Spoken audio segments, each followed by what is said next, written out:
Praise the Lord. ഈശോമിശിഹായ്ക്ക് സ്തുതിയായിരിക്കട്ടെ. ആവേ മരിയ. എൻ്റെ പേര് അനു. ഞാൻ അബുദാബിയിൽ നിന്ന് വരുന്നു. ഞങ്ങൾ അബുദാബിയിൽ നിന്ന് വരുന്ന വഴിയാണ്. എനിക്ക് ഈ കുഞ്ഞിൻ്റെ കാര്യത്തിലാണ് വലിയൊരു സാക്ഷ്യം പറയാനായിട്ടുള്ളത്. ഞാൻ ആദ്യമായിട്ട് ഉടമ്പടി എടുക്കുന്നത് 2018 അതിൽ എൻ്റെ ഒരു ആവശ്യത്തിനായിട്ട്, ഒരു വീടിൻ്റെ ആവശ്യത്തിനായിട്ട് ഞാൻ ഉടമ്പടി എടുത്തു. എനിക്കത് സാധിച്ച് കിട്ടിയില്ല. ഞാൻ ഉടമ്പടി ഞാൻ ഉഴപ്പുകയും ചെയ്തു. എനിക്ക് സാധിച്ച് കിട്ടുകയും ചെയ്തില്ല. പിന്നെ ഞാൻ ഉടമ്പടി എടുക്കുന്നത് 2020 അതും എൻ്റെ ഒരു പ്രത്യേക ഒരു ആവശ്യത്തിനായിട്ട്. അന്നേരം ഞാൻ ഉടമ്പടി ശരിക്കും ഞാൻ പറഞ്ഞ പോലെ ഞാൻ ചെയ്തിട്ടില്ല. എനിക്ക് ആവശ്യം സാധിച്ചു കിട്ടിയില്ല. ആ ഉടമ്പടി എടുക്കുന്ന സമയത്ത് ഞാൻ പ്രഗ്നൻ്റാണ്. അപ്പം ആ രണ്ടാമത്തെ ഉടമ്പടി എടുക്കുന്ന സമയത്ത് ഞാൻ പ്രാർത്ഥനകളെല്ലാം ശരിക്കും ഞാൻ ചെയ്തിട്ടുണ്ടായിരുന്നു. പക്ഷേ ഉടമ്പടിയിൽ പറഞ്ഞിട്ടുള്ള ചില വ്യവസ്ഥകളൊന്നും ഞാൻ പാലിച്ചിട്ടില്ല. അതായത് മനസ്സ് അത്ര ശുദ്ധമല്ലായിരുന്നു. ദേഷ്യം, വൈരാഗ്യം, വാശി ഇതൊക്കെ എൻ്റെ മനസ്സിലുണ്ടായിരുന്നു. പക്ഷേ പ്രാർത്ഥനകൾ ചൊല്ലുമായിരുന്നു. അതുകൊണ്ട് തന്നെ ആയിരിക്കാം എനിക്ക് ആ ഒരു കാര്യം എനിക്ക് സാധിച്ചു കിട്ടിയില്ല. അപ്പം ഞാൻ പ്രഗ്നൻ്റ് ആയിരുന്ന സമയത്തായിരുന്നു ഇത് സംഭവിച്ചത്. ഞാൻ ഈ ആവശ്യം സാധിച്ചു കിട്ടാഞ്ഞുകൊണ്ട് ഞാൻ ഉടമ്പടി പ്രാർത്ഥനകളും എല്ലാ പ്രാർത്ഥനകളും ഒരു 2-3 ആഴ്ചത്തേക്ക് ഞാൻ സ്റ്റോപ്പ് ചെയ്തു. എന്താണോ മനസ്സിൽ വിഷമമാണോ വാശിയാണോ എന്നാന്നറിയത്തില്ല, എല്ലാം സ്റ്റോപ്പ് ചെയ്തായിരുന്നു. ആ സമയത്താണ് ഞാൻ 6ാം മാസത്തിൽ 24ാമത്തെ ആഴ്ചയിൽ ഈ കുഞ്ഞിനെ ഞാൻ ഡെലിവറി ആയി. എല്ലാവർക്കും അറിയാമല്ലോ, 36 വീക്സും 9 ഡേയ്സുമാണ് ഒരു ഗർഭസ്ഥ ശിശുവിൻ്റെ വളർച്ച. പക്ഷേ 24ാമത്തെ ആഴ്ചയിൽ എക്സ്ട്രീം പ്രീ ടൈം ബേബി ആയിരുന്നു ഇവൻ. ഞാൻ ഡെലിവറിയായി. കുഞ്ഞിന് കോംപ്ലിക്കേഷൻസ് ഒന്നുമില്ല. കുഞ്ഞ് എൻ്റെ ഈ ഒരു കൈപ്പത്തിയിൽ ഒതുങ്ങാവുന്ന അത്രയേ ഉള്ളായിരുന്നു. 870 ഗ്രാം തൂക്കം മാത്രം. അവന് ഒരു മനുഷ്യൻ്റെ ഒരു ആകൃതി രൂപം ഒന്നുമില്ല. അവൻ്റെ കണ്ണുകൾ ആയിട്ടില്ല. സ്കിന്ന് നമ്മൾ തൊട്ടാൽ സ്കിന്നില്ല. ചോര കുഞ്ഞിനെയാണ് നമ്മൾ പിടിക്കുന്നത്. വേറൊരു രൂപമായിരുന്നു കുഞ്ഞിന്. ഈ സമയത്ത് കുഞ്ഞിനെ വെൻറ്റിലേറ്ററിലാക്കി. വെൻറ്റിലേറ്റർ സപ്പോർട്ട് കൊടുത്തു. വെൻറ്റിലേറ്റർ സപ്പോർട്ടിൽ ഞാൻ പിറ്റേ ദിവസം അറിയുന്നു. അന്നേരം ഞാൻ കുഞ്ഞിന് വേണ്ടി ഞാൻ പ്രാർത്ഥിച്ചില്ല. എന്നോടും എല്ലാവരും വീട്ടിലുമൊക്കെ വിളിച്ചപ്പോൾ പറഞ്ഞു, എന്താണെങ്കിലും സംഭവിക്കുന്ന പോലെ സംഭവിക്കട്ടെ, അത് ഓർത്ത് വിഷമിക്കേണ്ട ആവശ്യമില്ല. ഞാനും അങ്ങനെ തന്നെ, എന്ത് വേണമെങ്കിലും സംഭവിക്കട്ടെ എന്നുള്ള എൻ്റെ ഒരു മനസ്സിൻ്റെ കാഠിന്യം എനിക്കുണ്ടായിരുന്നു. പക്ഷേ പിറ്റേ ദിവസം ഞാൻ ഹോസ്പിറ്റലിൽ ഡിസ്ചാർജ് ആയിട്ടില്ല. പിറ്റേ ദിവസം ഞാൻ അറിയുന്നത് കുഞ്ഞ് നല്ല ആക്റ്റീവാണ്. അപ്പോൾ എനിക്ക് കുഞ്ഞിന് വേണ്ടി അവനെ ഒന്ന് കാണാനും അവന് വേണ്ടി പ്രാർത്ഥിക്കാനും എൻ്റെ മനസ്സിന് തോന്നി. ഞാൻ അവിടെ ചെന്ന് കണ്ടപ്പോൾ എനിക്ക് ഈ കുഞ്ഞിനെ വേണമെന്ന് എനിക്ക് തോന്നി. ഞാൻ അന്നേരം എൻ്റെ ഉഴപ്പിപ്പോയ എൻ്റെ ഉടമ്പടി വീണ്ടും ഞാൻ തുടങ്ങി. ഞാൻ ആ ഇൻക്യുബേറ്ററിൽ മാതാവിൻ്റെ ഉടമ്പടി പുസ്തകത്തിൻ്റെ പുറവശത്തെ മാതാവിൻ്റെ കൃപാസന മാതാവിൻ്റെ ഫോട്ടോയും എടുത്ത് വെട്ടി ഇവിടുത്തെ കാശ് രൂപം കൂടെ ഞാൻ ഒരുമിച്ച് ഒരു കവറിനകത്ത് ഇട്ട് ഇൻക്യുബേറ്ററിൽ കൊണ്ട് ഞാൻ ഒട്ടിച്ച് വെച്ചു.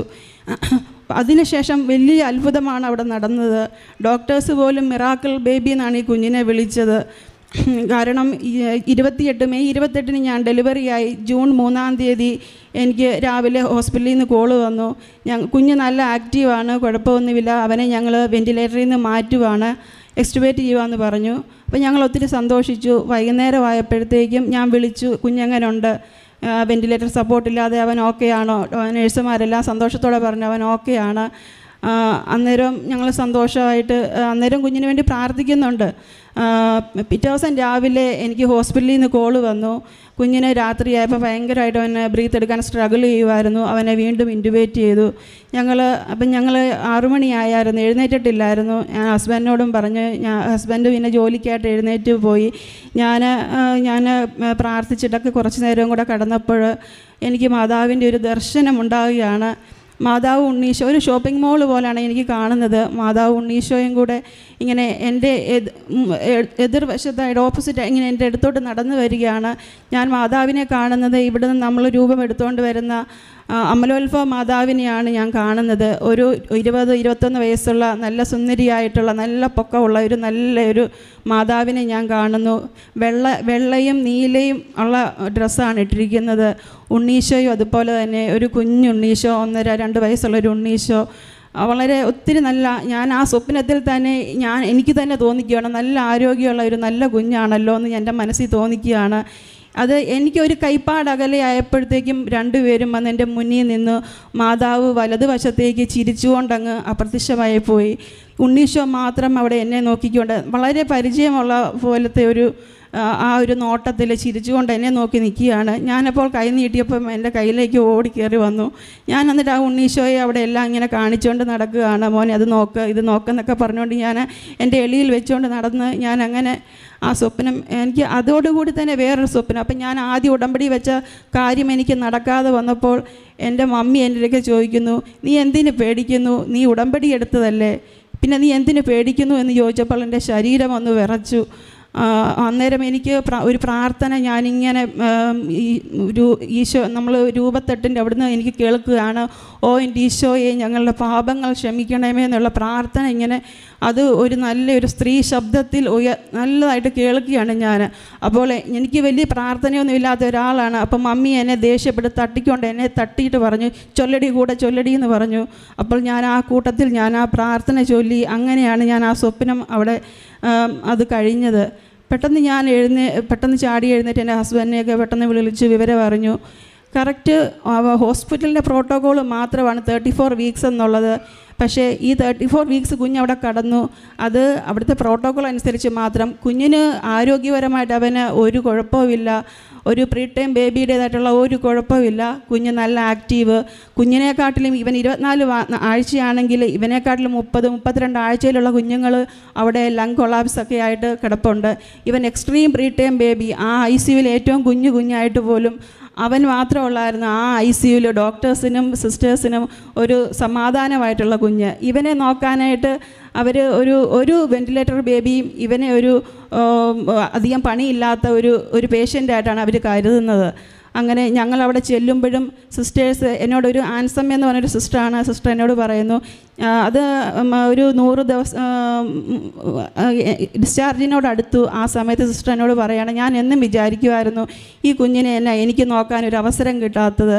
ഇന്ന് ഏതായാലും എനിക്ക് അവസരം പോകാറായപ്പോൾ എനിക്ക് അവസരം കിട്ടി. അങ്ങനെ ആ എല്ലാ സിസ്റ്റർമാരോടും എല്ലാ ICUവിലും ചെന്ന് പറയും, അവിടെ കൃപാസനം മാതാവിൻ്റെ ഫോട്ടോയുണ്ട്, അവിടെ പോയി പ്രാർത്ഥിക്കുക, കുഞ്ഞിനെ പോയി പ്രാർത്ഥിക്കുക, കണ്ട് പ്രാർത്ഥിക്കുക എന്നൊക്കെ പറഞ്ഞ് സിസ്റ്റർമാരോട് പറയും. എല്ലാ സിസ്റ്റർമാരും ഞാൻ ഇൻക്യുബേറ്ററിൽ വെച്ചേക്കുന്ന ഫോട്ടോ നോക്കി അവിടെ വന്ന് പ്രാർത്ഥിക്കുമായിരുന്നു. എൻ്റെ കുഞ്ഞിന് വേണ്ടിയും പ്രാർത്ഥിക്കുമായിരുന്നു. വളരെ മിറാക്കിൾ ബേബി എന്നാണ് ഡോക്ടർമാർ പറയുന്നത്. ഒരു കുഴപ്പമില്ലാതെ എൻ്റെ കുഞ്ഞിനെ 100-ാം ദിവസം സെപ്റ്റംബർ 6-ാം തീയതി എനിക്ക് കുഞ്ഞിനെ ഡിസ്ചാർജായി കിട്ടി. ഈ മെയ് 28-ാം തീയതി എൻ്റെ കുഞ്ഞിന് 1 വയസ്സാകുവാണ്. ഇന്ന് ഈ നിമിഷം വരെ ഒരു ജലദോഷപ്പനി പോലും ആയിട്ട് എൻ്റെ കുഞ്ഞിനെയും കൊണ്ട് ഞാൻ ഹോസ്പിറ്റലിൽ പോയിട്ടില്ല. ഡോക്ടർമാരൊക്കെ പറയും എല്ലാ 3 മന്തിലും കൊച്ചിന് മെഡിക്കൽ ചെക്കപ്പ് വേണമെന്ന് പറയും. പക്ഷേ ഞങ്ങൾ അതിനെ വലിയ കാര്യമാക്കി കാണുന്നില്ല. എൻ്റെ ഹസ്ബൻഡും എന്നോട് പറയുന്നത്, അവന് പ്രത്യേക ശക്തിയുള്ള മാതാവ് തന്ന കുഞ്ഞാണ്. മാതാവ് മെഡിക്കൽ സയൻസ് 5% പോലും ചാൻസ് ഗ്യാരൻറ്റി പറയാത്ത കുഞ്ഞിനെ മാതാവ് എനിക്കൊരു 101% ഗ്യാരൻറ്റി ആയിട്ട് ഉണ്ണീശോയാണ് എനിക്ക് തന്നത്. ഞാൻ ആ ഉണ്ണീശോയെ തന്നപ്പോൾ അതിലും വലിയ ഗ്യാരൻറ്റി എനിക്കില്ല. ഞാൻ ഉറച്ച് വിശ്വസിക്കുന്നു എൻ്റെ കുഞ്ഞിന് ഒരാപത്തും ഇനി ഒരിക്കലും ഉണ്ടാകത്തില്ല. എൻ്റെ കുഞ്ഞിനെ മാതാവ് സംരക്ഷിക്കുന്നു. മാതാവ് തന്ന കുഞ്ഞാണെന്ന് ഞാൻ ഉറച്ച് വിശ്വസിക്കുന്നു. എൻ്റെ അമ്മയ്ക്ക് കോടാനുകോടാനും നന്ദികൾ ഞാൻ പറയുന്നു. അതുപോലെ തന്നെ നിരവധിയായ അനുഗ്രഹങ്ങൾ എൻ്റെ ജീവിതത്തിൽ ഇപ്പോഴും എനിക്ക് നടന്നുകൊണ്ടിരിക്കുന്നു. ഇന്നലെ വൈകിട്ടും കൂടെ ഞങ്ങൾക്ക് ലഗേജ് ബാഗൊക്കെ വെയിറ്റ് കൂടുതലായിരുന്നു, 5 കിലോ കൂടുതലായിരുന്നു. അന്നേരം എൻ്റെ ഹസ്ബൻഡ് പറഞ്ഞു പ്രാർത്ഥിക്കാൻ പറഞ്ഞു. ഞാൻ പ്രത്യക്ഷീകരണ പ്രാർത്ഥന 9 പ്രാവശ്യം പ്രാർത്ഥിച്ചു. 5 കിലോ വെയിറ്റ് ഉണ്ടായിരുന്നു. അപ്പം ഞാൻ കുഞ്ഞിനെ എടുക്കുന്നതുകൊണ്ട് 5-6 വേറെ ഹാൻഡ് ക്യാരിയും കൂടെ ഉണ്ട്. എൻ്റെ ഹസ്ബൻഡ് തന്നെ അത് എടുക്കാൻ മേല. ജസ്റ്റ് അവിടെ ഇരുന്ന് ആ എയർ ഹോസ്റ്റസിനോട് ചോദിച്ചു, ഈ ഒരു ബാഗും കൂടെ വെക്കാവോ എന്ന് ചോദിച്ചു. അവർ അത് അലൗ ചെയ്തു. മൊത്തം 13 കിലോ വെയിറ്റാണ് എക്സ്ട്രാ കയറിപ്പോയത്. ഇതിന് മുന്നേ ഞങ്ങൾ വന്നപ്പോൾ 1 കിലോ വെയിറ്റ് കൂടിയപ്പോൾ ഞങ്ങൾ എക്സ്ട്രാ പേയ്മെൻറ്റ് ചെയ്തു. ഇന്നലെ മാതാവിൻ്റെ പ്രാർത്ഥന ചൊല്ലിക്കഴിഞ്ഞു 13 കിലോ വെയിറ്റ് 1 ദിർഹംസ് പോലും ഞങ്ങൾ മുടക്കാതെ അത് കയറി വന്നു. അതുപോലെ തന്നെ ഞങ്ങൾ അബുദാബിയിൽ ഞങ്ങൾ 3rd ഫ്ലോറിലാണ് താമസിക്കുന്നത്. എൻ്റെ മൂത്ത മകൻ ഒരു empty ആയിട്ടുള്ള ഒരു പെർഫ്യൂം ഒരു ബോട്ടിൽ താഴേക്ക് ഇട്ടായിരുന്നു. അത് ചെന്നൊരു കാറിൻ്റെ മുകളിലാണ് ചെന്ന് വീണത്. ഒരു അറബിയുടെ കാറിൻ്റെ മുകളിലാണ് ചെന്ന് വീണത്. അപ്പോൾ അവർ ഭയങ്കര പ്രശ്നമായി. പിറ്റേ ദിവസം എൻ്റെ ഹസ്ബൻഡ് ഇല്ല, ഞാൻ പോലീസ് സ്റ്റേഷനിൽ പോകേണ്ടി വന്നു. അപ്പം അവർ പറഞ്ഞു അവർക്ക് ഇൻഷുറൻസ് അവർ കൊണ്ടുപോകത്തില്ല, ഒരുപാട് ദിവസങ്ങളെടുക്കും, പിന്നെ വേറെ ഒത്തിരി പ്രൊസീജിയറുകളും കാര്യങ്ങളൊക്കെ ഉണ്ട്, അതുകൊണ്ട് ഇൻഷുറൻസിൽ അവർ വിടത്തില്ല, അവർക്ക് ഞങ്ങൾ പേയ്മെൻറ്റ് ചെയ്ത് ഉടനെ വണ്ടി റിപ്പയർ ചെയ്ത് കൊടുക്കണം. ഞങ്ങൾക്ക് വേറെ നിവൃത്തിയില്ല. എന്നിട്ട് ഞങ്ങൾ ഓക്കെ പറഞ്ഞു. ഞങ്ങൾ വിചാരിച്ചു UAE കിട്ടുന്ന ഏതെങ്കിലും സാധാരണ ഒരു ഇതിൻ്റെ മതിയായിരിക്കും, ഗ്ലാസ് ഇട്ട് കൊടുത്താൽ മതിയെന്ന് വിചാരിച്ചു. പക്ഷേ അവർ അറബികൾ പറഞ്ഞു ഞങ്ങൾക്ക് US-ൻ്റെ വേണം, ഇപ്പോൾ ഞങ്ങൾക്ക് നന്നാക്കി തരികയും വേണം, അത് US-ൻ്റെ കമ്പനിയുടെ ഇത് വന്നു കഴിയുമ്പോഴത്തേക്ക് ആ ഗ്ലാസ് ഇട്ട് കൊടുക്കുകയും ചെയ്യണം. അതിൻ്റെയൊക്കെ പേയ്മെൻറ്റ് ഭയങ്കര താങ്ങാൻ മേലാത്തൊരു പേയ്മെൻറ്റാണ്. അപ്പോൾ ഞാൻ അന്ന് വൈകിട്ട് ഞാൻ ഉടമ്പടി എടുത്തു. രണ്ടാമത്തെ ഉടമ്പടി എടുത്ത് മാതാവിനോട് പറഞ്ഞു, മാതാവേ എനിക്ക് ജോലിയിൽ, എൻ്റെ ഹസ്ബൻഡിൻ്റെ ജോലിയിൽ മാത്രമാണ് ഞങ്ങൾ ഇവിടെ പിടിച്ചു നിൽക്കുന്നത്. നീ ഉടനടി, എനിക്ക് വേറെ ഒന്നും അറിയത്തില്ല, അറബികളുടെ കാര്യമാണ്, എനിക്ക് വേറെ ഒന്നും അറിയത്തില്ല, നീ അതിൽ ഇടപെട്ടേ മതിയാകത്തുള്ളെന്ന് പറഞ്ഞു. അപ്പോൾ എൻ്റെ ഹസ്ബൻഡ് ആ ലേഡിയായിട്ട് ഒത്തിരി പറഞ്ഞായിരുന്നു. ഞങ്ങൾ നല്ലൊരു പേയ്മെൻറ്റിൻ്റെ വരെ ഞങ്ങൾ ചെയ്യാമെന്ന് പറഞ്ഞിട്ട് ആ ലേഡി സമ്മതിച്ചില്ല. അങ്ങനെ ഇരുന്നപ്പോഴാണ് ഞാൻ ഉടമ്പടി വൈകിട്ട് എടുക്കുന്നത്. പിറ്റേ ദിവസം രാവിലെ ആയപ്പോഴും ആ ലേഡി സമ്മതിക്കുന്നില്ല. വൈകുന്നേരമായപ്പം അവർ തന്നെ എൻ്റെ ഹസ്ബൻഡിനെ വിളിച്ച് പറയുന്നു, എൻ്റെ അമ്മ എന്നോട് പറഞ്ഞു അവന് മാത്രമേ ജോലിയുള്ളൂ, അവൾക്ക് ജോലിയില്ല, 3 പിള്ളേരുമായിട്ട് അവരവിടെ കഴിയുകയാണ്, അവർക്ക് റെൻ്റ് ഒരുപാട് കാര്യങ്ങളുണ്ട്, അപ്പോൾ നമ്മൾ അവരെ അങ്ങനെ ശല്യപ്പെടുത്താൻ പാടില്ല, ഏറ്റവും കുറഞ്ഞ ഗ്ലാസ് തന്നെ ഇട്ട് അവരെ നമുക്ക് ഹെൽപ്പ് ചെയ്യാമെന്ന് ആ ഒരു ലേഡിയുടെ അമ്മയാണ് അവളോട് പറഞ്ഞു കൊടുത്ത്. അവൾ അങ്ങനെ തന്നെ എൻ്റെ ഹസ്ബൻഡിനെ വിളിച്ച് പറഞ്ഞു. അവൾ ഏറ്റവും കുറഞ്ഞ ഗ്ലാസ് വിട്ടു. അവൾ പേയ്മെൻറ്റ്, അതിൻ്റെ ബില്ലും എൻ്റെ ഹസ്ബൻഡ് വാട്സപ്പിൽ അയച്ചു കൊടുത്തു. ഇങ്ങനെ നിരവധിയായിട്ടുള്ള അനുഗ്രഹങ്ങൾ മാതാവ് ഇങ്ങനെ ചെയ്തുകൊണ്ടിരിക്കുകയാണ് ഞങ്ങളുടെ ജീവിതത്തിൽ. എനിക്ക് ആവശ്യത്തിനല്ല ഞാൻ മാതാവിനെ ഞാനിപ്പോൾ മുറുകെ പിടിച്ചിരിക്കുന്നത്. ഞങ്ങൾക്ക് വേണം മാതാവിനെ, ഞങ്ങളുടെ ജീവിത അവസാനം വരെ വേണം. ഞാൻ നിത്യതയിലും, എൻ്റെ മമ്മി മരിച്ചുപോയി, എൻ്റെ മമ്മിയുടെ നിത്യശാന്തിക്കായിട്ട് മാതാവിനോട് അതാണ് എൻ്റെ ഉടമ്പടിയിലെ രണ്ടാമത്തെ നിയോഗം, എൻ്റെ മമ്മിയുടെ നിത്യശാന്തി. എൻ്റെ ആവശ്യങ്ങളെക്കാൾ കൂടുതൽ ഞാൻ എൻ്റെ മാതാവ് എൻ്റെ ജീവിതത്തിലും എനിക്കെപ്പോഴും എൻ്റെ മക്കളുടെ കൂടെയും എന്നും വേണമെന്ന് ഞാൻ മാതാവിനോട് ഞാൻ പ്രാർത്ഥിക്കുന്നു. അതിനുവേണ്ടി ഉള്ള എല്ലാ അനുഗ്രഹം മാതാവ് തരണമേ എന്ന് അമ്മയുടെ തിരുസന്നിധിയിൽ ഞാൻ പ്രാർത്ഥിക്കുന്നു. ഈ കുഞ്ഞിനെ ഇവിടെ ആദ്യം ഇന്ത്യ മഹാരാജ്യത്തിൽ ഞങ്ങൾ കാലുകുത്തിയാൽ ഈ കുഞ്ഞിനെ ഇവിടെ കൊണ്ടുവന്നിട്ട് എവിടെയും കൊണ്ടുപോകത്തുള്ളതെന്ന് ഞങ്ങൾ ഉറച്ച ഡിസിഷൻ എടുത്തിട്ടുണ്ടായിരുന്നു. അത് ഞങ്ങൾക്ക് ഇന്ന് സാധിച്ചു കിട്ടി. മാതാവിനോട് എത്ര നന്ദി പറഞ്ഞാലും തിരുക്കുമാരന് 1000 നന്ദി പറയാം. ഇത് വലിയൊരു സാക്ഷ്യമാണ്. നമ്മളിപ്പോൾ 2 സാക്ഷ്യങ്ങൾ, കഴിഞ്ഞ സാക്ഷ്യം ഈ സാക്ഷ്യം നിങ്ങൾ നോക്കിയാൽ മതി. അമ്മയുടെ ഇടപെടൽ നിങ്ങളൊന്ന് മനസ്സിലാക്കണം. ഇതിൽ 1-2 വചനങ്ങൾ ഓർമ്മ വരുന്നു. ഒന്ന്, പണിക്കാരുപേക്ഷിച്ച് കളഞ്ഞ കല്ല് ഭവനത്തിൻ്റെ മൂലക്കല്ലായി തീർന്നു എന്നതാണ്. പിന്നെ നമ്മൾ അവിശ്വസ്തരായിരുന്നാലും ദൈവം വിശ്വസ്തനായിരിക്കും. ഇത് രണ്ടും നമ്മൾ എപ്പോഴും ഓർത്തോളണം. കാരണം ഈ കുഞ്ഞിനെ ഒരു മനുഷ്യരൂപമില്ലായിരുന്നൊരു കുഞ്ഞാണിത്. 6 മാസമായപ്പോൾ ഈ കുഞ്ഞിനെ ഓപ്പറേഷൻ ചെയ്തെടുത്തതാണ്. അപ്പോൾ ഈ അമ്മ പോലും വേണ്ടാന്ന് വെച്ച കാര്യമാണ്. എനിക്ക് വേണ്ട, എൻ്റെ മനസ്സിനെ ഞാനതുപോലെ ദൃഢപ്പെടുത്തിയെന്ന് പറഞ്ഞു കുഞ്ഞ് വേണ്ടാന്നുള്ള അവസരത്തിൽ. പക്ഷേ 2 തവണ ഉടമ്പടി ചെയ്തിട്ട് പാലിക്കാൻ പറ്റിയില്ല. അത് എൻ്റെ സ്വഭാവ ദൂഷ്യങ്ങൾ അല്ലെങ്കിൽ എൻ്റെ കുറവുകൾ കൊണ്ട് എനിക്കൊന്നും ചെയ്യാൻ പറ്റുന്നില്ല.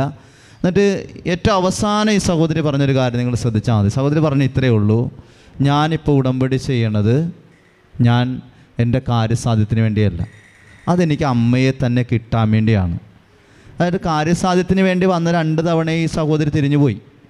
ഇവിടെ ഉടമ്പടി ചെയ്യണവർ പ്രത്യേകമായിട്ട് ആരാണ് ചെയ്യണമെന്ന് പറഞ്ഞാലും നിങ്ങൾ ശ്രദ്ധിക്കേണ്ട ഒരു കാര്യം, നിങ്ങൾ വന്നിരിക്കുന്ന കാര്യസാധ്യമല്ല നിങ്ങൾക്ക് ദൈവം നൽകുന്ന വാഗ്ദാനം. കർത്താവ് നൽകുന്ന വാഗ്ദാനം ആ കാര്യസാധ്യം കഴിഞ്ഞിട്ടും ഈശോയുടെ കൂടെ ഒന്നായി ചേർന്നിട്ട് നിത്യത വരെ എത്തിച്ചേരണം അമ്മയുടെ കൈപിടിച്ച്. ഇതാണ് വാഗ്ദാനം. അപ്പോൾ നിങ്ങൾ ഉടമ്പടി ചെയ്യുന്നവർ, ഇത് വലിയൊരു സാക്ഷ്യമാണെന്ന് പറഞ്ഞാൽ മനുഷ്യരൂപമില്ലായിരുന്ന കുഞ്ഞിനെ എന്താ ചെയ്യണത്, അമ്മമാതാവിൻ്റെ രൂപം ഉടമ്പടിക്ക് ആശ്രമം കൊണ്ട് ഇൻക്യുബേറ്ററിൽ കൊണ്ട് വെക്കുകയാണ്. ആ നിമിഷം മുതൽ കുഞ്ഞിനെന്ന് പറഞ്ഞാൽ ഏറ്റവും പ്രീമച്യൂർഡായിട്ട് വന്ന കുഞ്ഞിതാണ്. ഇനി അതുകൂടാതെ ബാക്കി ഒരുപാട് കുഞ്ഞുങ്ങൾ അവിടെ കിടപ്പുണ്ട്. അപ്പോൾ അവിടെ എല്ലാം പ്രശ്നമാണ്, ലങ്സിന് പ്രോബ്ലം, മറ്റ് പ്രശ്നങ്ങളെല്ലാം ഉണ്ട്. പക്ഷേ ഈ കുഞ്ഞിന് മാത്രം ഒരു കുഴപ്പമില്ല, അവൻ ആക്റ്റീവാണ്. ഇത് അമ്മ മാതാവ് നേരിട്ട് ചെല്ലണം. ഇനി ഈ സഹോദരിക്ക് അതിന് മാതാവ് കൊടുക്കുന്നൊരു സൈനുണ്ട്. എന്താണ്? ഒരു സ്വപ്നമാണ് കൊടുക്കുന്നത്. അത് കാണുന്നത് നമ്മുടെ കൃപാസനത്തിൽ നമ്മൾ ഉടമ്പടി ചെയ്യുന്നവർ അവിടുന്ന് വഹിച്ചുകൊണ്ട് വരുന്ന അമ്മയുടെ രൂപമുണ്ട്. ആ അമ്മയുടെ രൂപമാണ് ഈ സഹോദരിക്ക് മാതാവ് പ്രത്യക്ഷപ്പെട്ട് കാണിക്കുന്നത്. കയ്യിൽ ഉണ്ണീശയുണ്ട്. ഏറ്റവും മനോഹരമായിട്ട് ഉണ്ണീശോ, അമ്മ മാറിപ്പോകുന്നു, പക്ഷേ ഉണ്ണീശോ ഈ മകളുടെ കയ്യിലാണ്, ആരോഗ്യമുള്ളൊരു കുഞ്ഞ് ആയിട്ടാണ് ഉണ്ണീശോ ഇരിക്കുന്നത്. അതായത് നിൻ്റെ കുഞ്ഞിന് ആരോഗ്യത്തോടുകൂടെ ഞാൻ തരുമെന്ന് പരിശുദ്ധ അമ്മ മാതാവ് പറയണതാണ്. അത് വലിയൊരു സാക്ഷ്യമാണ്. ശരിക്കും ഇവർക്കറിയാൻ പറ്റും, ഇവർ ഇത്രയും അനുഭവിച്ച് നിൽക്കുന്ന ഈ വ്യക്തികൾ ഇവിടെ അമ്മയുടെ അൾത്താരയിൽ നിൽക്കുമ്പോൾ ഇവർ പറഞ്ഞേട്ടാ, ഇന്ത്യ മഹാരാജ്യത്ത് ഞങ്ങൾ കാലുകുത്തിയാൽ അത് ഇവിടെ കുഞ്ഞിനെ കൊണ്ടുവരുള്ളൂ. കുഞ്ഞിനെ കൊണ്ടുവന്നത് ഇവിടെയാണ്, അവർ വേറെ എങ്ങും പോയിട്ടില്ല. അവർ ഫ്ലൈറ്റ് ഇറങ്ങി നേരെ ഇവിടെ വന്നിരിക്കുകയാണ്. അപ്പോൾ പരിശുദ്ധ അമ്മയുടെ വലിയ അനുഗ്രഹമുള്ള സാക്ഷ്യമാണ്. കരങ്ങളടിച്ച് ദൈവത്തെ നമുക്ക് മഹത്വപ്പെടുത്താം. യേശുവേ ആരാധന, യേശുവേ സ്തുതി, യേശുവേ മഹത്വം.